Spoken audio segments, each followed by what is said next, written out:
আচ্ছা দেখো, এখন এখানে যে আমরা সমীকরণটা পাইলাম, এখানে রৈখিক বেগ আছে, কৌণিক বেগ আছে, এ কি এটা কি এখানে বিস্তার, এখানে বিস্তার আর এক্স হচ্ছিল কি সরল। তবে তোমাদের বইয়ের মধ্যে জিনিসটাকে এই যে এই কনফিউশনটা তৈরি হয়, যেহেতু এ ছোট হাতের মানে তরলকে ছোট হাতের দিয়ে প্রকাশ করা হয়, এই কনফিউশনটা দূর করার জন্য ওরা কি করছে, ভি ইকুয়ালস টু এখানে omega root over a square minus x square লিখছে। এখানে এ দ্বারা বড় হাতের এ দ্বারাকে বিস্তার বুঝাইছে। কথা বুঝছো?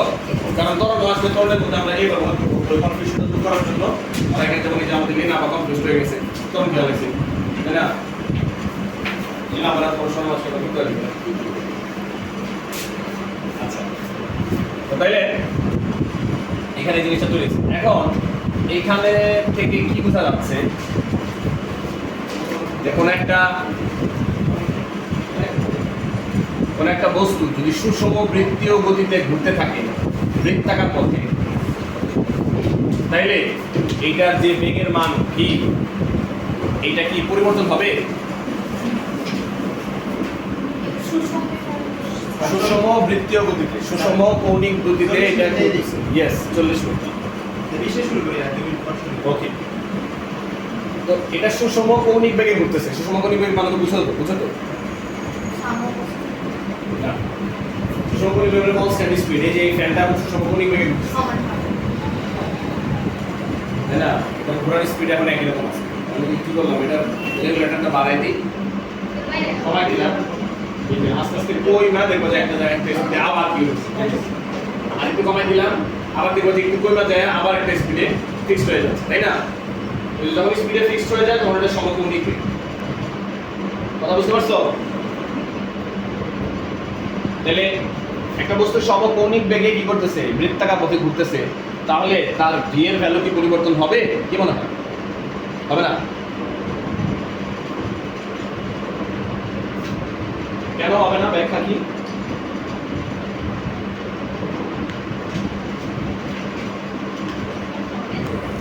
কেন হবে, ব্যাখ্যা কি?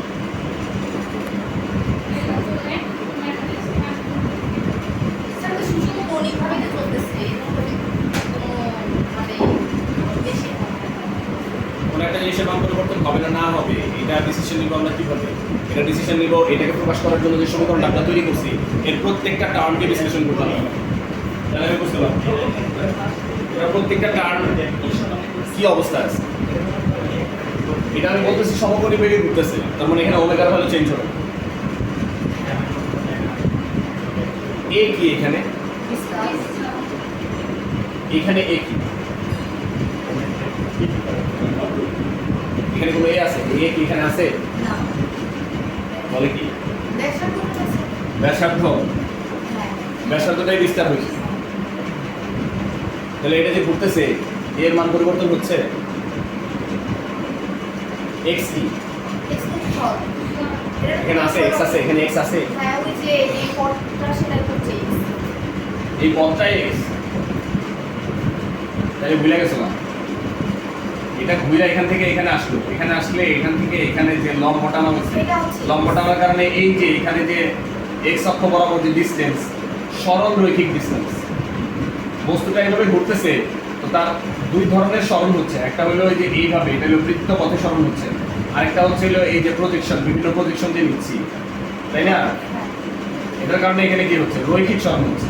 এটা ঘুরে যখন এখানে আসতেছে, এখানে যদি আমি একটা কণা কল্পনা করি, এটার পাশাপাশি এখানে যদি আমি একটা কণা কল্পনা, এই কণাটা এখানে এখান থেকে ঘুরতেছে, এটার পাশাপাশি এখানে আমি একটা কণা কল্পনা করতেছি, তার মানে দেখা যাচ্ছে যে এই কণাটা যখন ঘুরে আসতেছে, এই কণাটা একবার এখান থেকে এখানে যাচ্ছে, এখান থেকে এখানে আসতেছে, এখান থেকে এখানে যায়, আবার এখান থেকে এখানে আসতেছে। যদি এই কণাটা এইভাবে ঘুরতেছে, বা এটার একটা অসিলেশন হচ্ছে, কাঁপাকাঁপি হচ্ছে, কাঁপাকাঁপি হলে কি একটা জিনিস এখানে যায় আবার এখানে আসে, এখানে যায় আবার এখানে আসে, তো এখানে ঠিক তাই হচ্ছে। তো ওই ভ্যালুটা হচ্ছে এক্স। জি, এই জন্য বি এর ভ্যালু এখানে চেঞ্জ হবে। যদি এখানে ওমেগা আর এ কনস্ট্যান্ট, কিন্তু এক্স এর ভ্যালু যেহেতু এখানে চেঞ্জ হচ্ছে, কাজে বি এর ভ্যালুও চেঞ্জ হবে। ঠিক আছে? এখন এই সরল সঞ্চিত স্পন্দনের একটা উদাহরণ হচ্ছিল কি, সরল দোলক, এটা তো আমরা সবাই জানি। সরল দোলকের বেগ দিয়ে আমরা এই জিনিসটাকে একটু বোঝার চেষ্টা করি।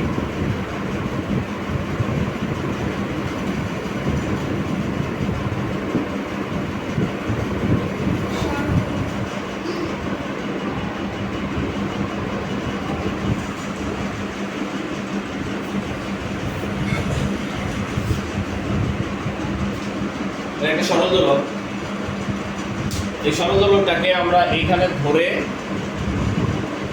রাখছি, ঠিক আছে, ধরে রাখছি। তাহলে এখানে এটার বেগের কি অবস্থা?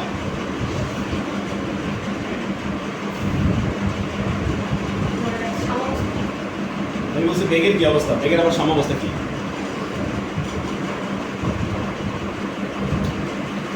এখানে এটার বেগ কত ধরে রাখছে, এখানে বেগ কত, আর বাকি জিনিসগুলোর কি অবস্থা এখানে এই পজিশনে তখন ধরে রাখছে।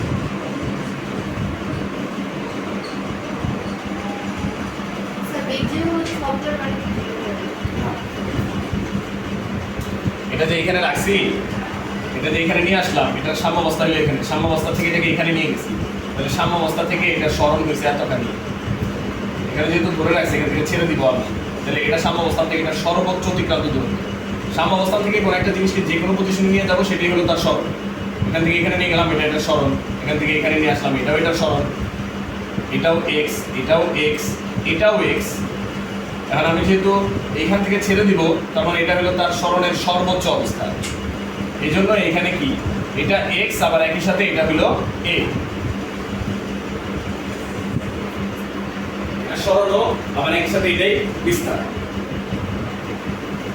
যখন আমরা এটাকে এখানে ধরে রাখছি তখন একই সাথে সরণ এবং বিস্তার, তার মানে এই পজিশনে এক্স ইকুয়ালস টু এ, মানে সরণ হচ্ছে বিস্তারের সমান,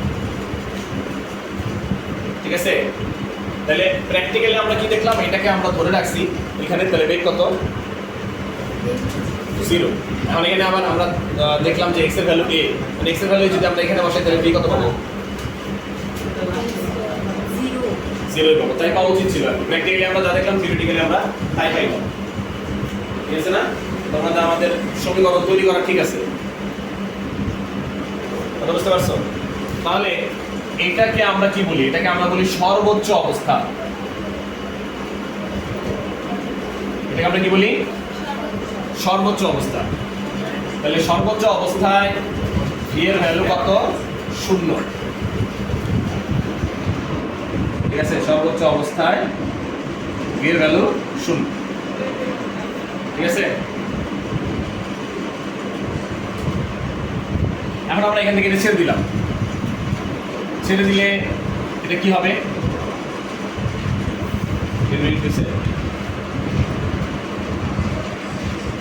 সর্বোচ্চ অবস্থাতে ছেড়ে দিলে কি হবে, এটা গতির কি অবস্থা হবে, এখান থেকে ছেড়ে দিলাম এটাকে, এটা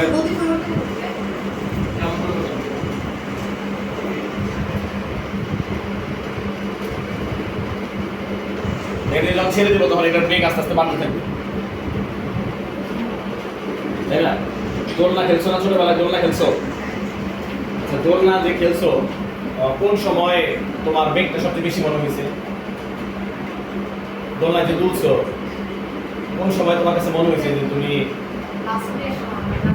লাস্টে, মানে যখন তুমি একদম এইখানে চলে আসছো তখন তোমার বেগ সবচেয়ে বেশি মনে হয়েছে? এই জায়গায় তোমার বেগ সবচেয়ে বেশি মনে হয়েছে? তোমার এখান থেকে টাইনা ছেড়ে দিচ্ছি, এখানে তোমার বেগ সবচেয়ে বেশি মনে হয়েছে? কখন মনে হয়েছে? মাঝখানে এইখানে থাকা অবস্থায় সবচেয়ে বেশি বেগ অনুভব হচ্ছে, এখানে স্পিডটা সবচেয়ে বেশি অনুভূত হয়, ঠিক আছে। এই পজিশনটা কি পজিশন? এবার আমি সাম্যাবস্থা বলি আমরা এটাকে, সাম্যাবস্থা, এবং এটা x ইকুয়ালস টু কি, 0, বুঝতে পারছো? তাহলে এখানে যদি আমরা v এর মানটা x ইকুয়ালস টু 0 বসাই তাহলে কত আসে, v equals to omega root over a square minus 0 square, তার মানে ওমেগা a, ঠিক আছে। তাহলে v এর ভ্যালু আমরা এখানে পাইলাম 0, এখানে পাইলাম হচ্ছে হলো ওমেগা a। এখানে যদি হিসাব করি কত পাবো,